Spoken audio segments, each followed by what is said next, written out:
同样的暴雪景象也出现在美国，包含康乃狄克州、宾州、麻州还有纽约州，近来的最大暴风雪正在袭击当中。那么目前已经知道造成3个人死亡，5000万人受到影响。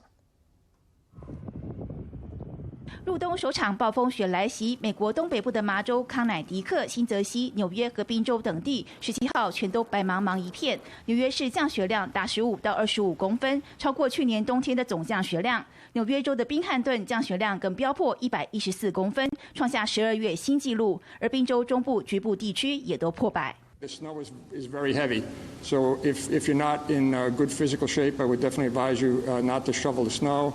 当局大声疾呼，要东北地区5000万民众最好乖乖待在家，因为这场近年最大的暴风雪，瞬间最大阵风达每小时105公里，威力惊人，还可能引发淹水、停电等灾情。The roadways out there are dangerous. They are slick. They are icy. 雪天路滑，各地交通事故频传。宾州克林顿郡80号洲际公路，经传66辆车追撞的连环大车祸。同样在宾州，还有一辆卡车失控撞上紧急救援车，还有救援人员反应快，才保住小命。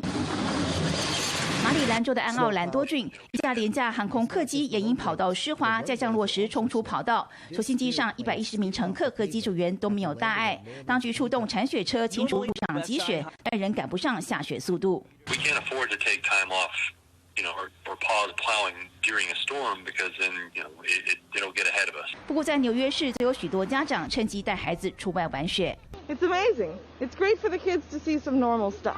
And experience some real winter in the city.